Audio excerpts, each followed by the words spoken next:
So this is a review for Bunker Hill Bunny, and joining me in the bunker is my good friend Essie MacPeter. Say hi. What's up, Doc? What's up? No, I'm not going to do this. It's going to be Sam. I actually did my voice for this review. It's ridiculous. So, as I mentioned, Bunker Hill Bunny, released on the 23rd of September 1950. It's the 600th in the series. Woohoo, 600. Although I'll probably miscounted somewhere, but whatever. Woohoo! And it's directed by Friz Freleng. And you can find this on the Looney Tunes Golden Collection Volume 1 DVD set. It was then remastered in high definition, and that's on HBO Max, and who knows how long that service will be up for. This particular short, in terms of a synopsis, I can't show you the full thing here due to copyright, but we're in 1776, and we are focused on one particular battle, with Bugs being with the rebels, and with Sam being a Hessian, which I'll talk about in just a moment, and yeah, we get a lot of shenanigans. So it's basically a formula short, but one that takes place during revolutionary times. In terms of trivia, so this takes place in 1776, as I mentioned. So the Battle of Bunker Hill and the Siege of Yorktown were indeed real battles, but the other battle that Sam and Bugs do, that seems to be a parody. Yeah, the whole Bagel Hills thing makes you think of an early battle, the Battle of Harlem Heights. I'm not too familiar with my American Revolution history, but I know that was a pretty early battle, and it was a very decisive battle that almost cost the entire war, I believe. Or perhaps that was one further down the line, but regardless, it was one that was fought hard. Indeed, yeah, as it would have been at the time. And of course, I'm no expert. I mean, hey, I'm an Aussie, you know? And it's always interesting seeing these cartoons steeped in American history where it's like, what's all this about? And one part of it, which is the other trivia I found, is, of course, what on earth is a Hessian soldier? I had no idea. And it's like, hang on, wasn't against the rebels versus the British. And yet I found out that, yeah, there were German soldiers involved. But you know more about that, SC. Yeah, so in a few German states, the British hired some Hessian soldiers to go fight for them.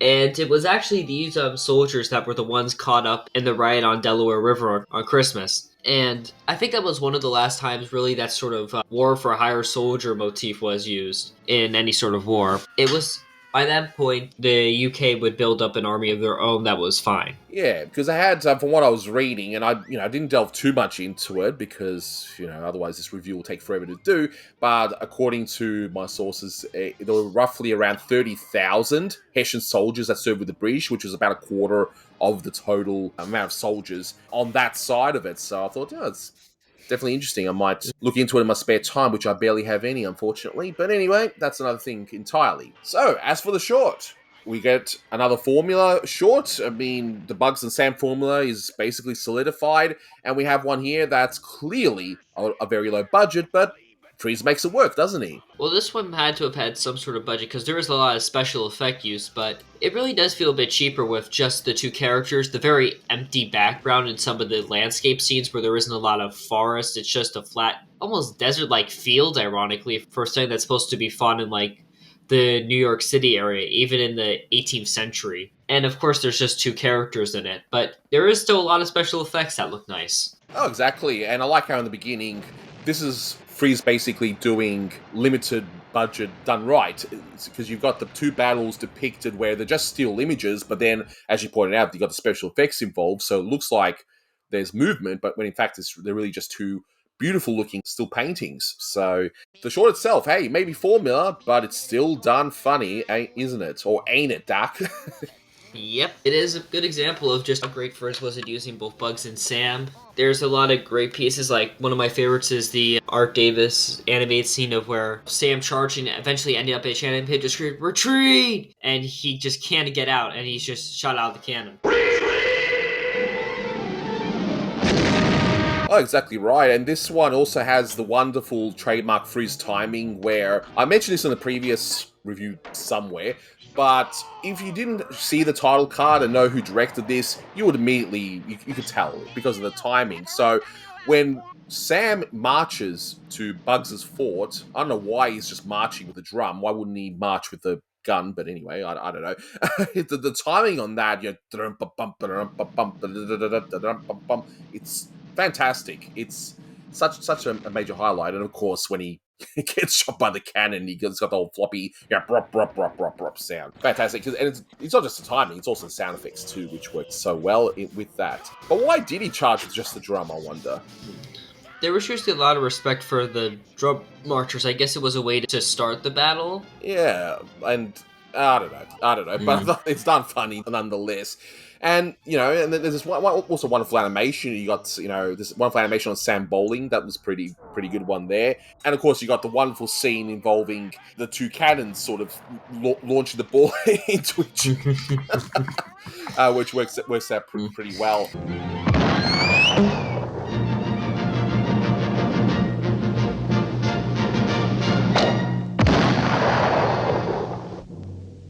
There is one repeated gag, which, again, I've said this numerous times, these things were not meant to be binge-watched, and hey, if a gag worked previously and got a good laugh, why not reuse it? And that's, of course, the he got it gag. When you see the flag rise up saying he got it. It worked out pretty well. But I love the insult that we see in this one. Your brother blows bubble gum. Yeah, your brother blows bubble gum. I guess it has to be some sort of way of making fun of bad habits. I don't know. Yeah. Maybe Sam doesn't like to hear his brother has better breath than him? I don't know. I mean, that must be a reference to some sort of an insult around that time. It must have just been a joke of just how absurd it was, maybe. But it's just funny to me. Oh, yeah. That's fantastic. In fact, maybe we should bring that back, like if someone's, insulting either of us, just say, Yeah, your brother blows bubble gum. Your brother blows bubble gum, and in my awful New York Australian accent, I just tried your brother blows bubble gum. Where's Manny? I gotta get him to do that. I reckon he would do. He's Jersey, not New York. Close enough. Close enough. I'm the New York. But I don't know if that's an insult or not. But hey, close enough. Maybe his brother blows bubble gum. Who knows? And speaking of great timing, that Gunpowder gag. It takes a while, but such a great little it is good with Bugs' characters being all cool and slow that he just knows when to perfectly just blow it out and then just wait a little bit to just go ignite again. Yeah, exactly right. But wow, what a fantastic short. I mean, what would you say is your favorite gag in this one? Like I mentioned earlier, I just love the gag of Sam charging into the cannon and just barely getting out before he gets blown to pieces. Yeah, and of course at the very end he just has to join Bugs' side, which would have never happened. No, of course not. No, which makes it even more amusing. And of course, you gotta have a patriotic ending with this sort of short. But speaking of that cannon gag, I like how that's actually a topper. You had the cannon shown before, but then we revisit that again, and it works so done well. But there's not really too much to talk about with this one, and that's what's probably going to be an issue with some of these more formula shorts, where they're just pretty much the same idea over and over. But it's still a great one, and for that, I'll give it an 8 out of 10. Nothing special per se, but hey, if this was on TV, I'd watch it. It's really funny. What would you rate this one? I'd give it a good 8 out of 10 too, because it is a funny short, and of course, like we mentioned, Friz makes the most out of just using less of a budget, it appears. Exactly, and I think a lot of the different teams would now, with their formula shorts, they would stretch less of a budget to get those done, like Chuck Jones with Pepper Le Pew's and Roadrunner, of course. Yeah, the Roadrunners were kind of made with just the remainder of the season budget Jones had. And of course, the Sylvester and Tweeties and the Bugs and Sam shorts were basically Friz's version of that. They could be made pretty quickly, and then he could maybe spend a little bit more of a budget on some of the unique ideas that would pop up in the various one-shots that we're going to see throughout the years. So, I think that'll do it for this one. Thank you so much for watching, and until next time, take care. That's all, folks.